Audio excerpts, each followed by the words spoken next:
सैफ अली खानवरील चाकू हल्ल्याला आता 50 तास लोटलेत आणि तरीही आरोपीला शोधण्यात पोलिसांना अजूनही यश आलेलं नाहीये। मुंबई पोलिसांकडून काल अनेक संशयितांची चौकशी करण्यात आली।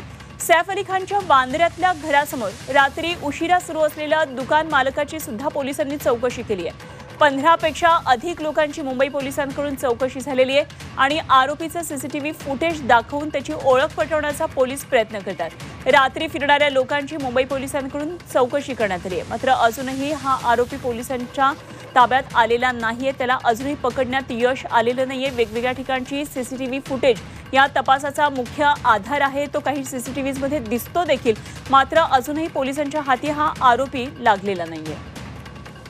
आणि या संदर्भात आणखी सविस्तर तपशील जाणून घेऊया। तपासासंदर्भात आमचे प्रतिनिधी मनोज कुलकर्णी आपल्याला माहिती देण्यासाठी सध्या आपल्या संपर्कात आहेत। मनोज, सध्या नेमकं तपास कुठपर्यंत आलेला आहे? अनेक लोकांची चौकशी झाल्याचं कळते, 15 पेक्षा अधिक लोकांची मुंबई पोलिसांनी चौकशी केल्याचं कळते, अगदी तिथल्या दुकानदाराची सुद्धा। काय नेमकी अपडेट?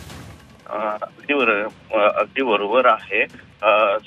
सैफ अली खान याच्यावर हल्ला झाल्यानंतर जवळपास 60 तास उलटून गेलेले आहेत आणि तरी सुद्धा जो आरोपी आहे तो हाती लागलेला नाहीये। सीसीटीव्ही फुटेजच्या माध्यमातून पोलीस या आरोपीचा शोध घेत आहेत, त्यासाठी पोलीस पथकं सुद्धा तयार करण्यात आलेली आहे। काल रात्री उशिरा जे मुंबईत अनेक ठिकाणी उशिरा फिरणारी लोक असतात, त्याचबरोबर वांद्रा परिसरामध्ये, स्टेशन परिसरामध्ये असतील किंवा सैफ अली खानचं घर ज्या ठिकाणी आहे त्या ठिकाणी पाली हिलवाद या ठिकाणी पोलिसांनी रात्रभर कॉम्बिंग ऑपरेशन केलेलं आहे। त्याचबरोबर जे फिरणारे आहेत त्यांची सुद्धा पोलीस स्टेशनला, जे संशयित असतात त्यांची पोलीस स्टेशनला आणून चौकशी सुद्धा करण्यात आलेली आहे।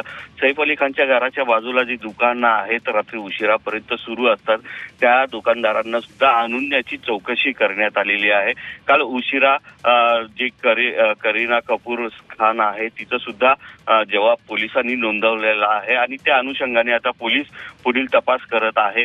पोलिसांचं म्हणणं आहे की लवकरच आरोपी ताब्यात येईल, परंतु अजूनही जवळपास 60 तास उलटत आलेले आहे, तरी सुद्धा आरोपी पोलिसांच्या ताब्यात आलेला नाहीये। त्यामुळे सगळ्या दृष्टीने आणि सगळ्या अँगलने पोलीस हा तपास करत आहे आणि त्याच अनुषंगाने काल रात्री उशिरापर्यंत 15 ते 20 जणांना पोलीस स्टेशनला आणून त्यांची चौकशी केली, त्यांना त्याचा फोटो सुद्धा दाखवलेला आहे, परंतु अजून जो आरोपी आहे तो पोलिसांच्या हाती लागलेला नाहीये। ठीक आहे मनोज, धन्यवाद दिलेल्या या सगळ्या सविस्तर तपशिलांसाठी। वेळोवेळी आपल्याकडून माहिती जाणून घेत राहू। तुर्तास धन्यवाद।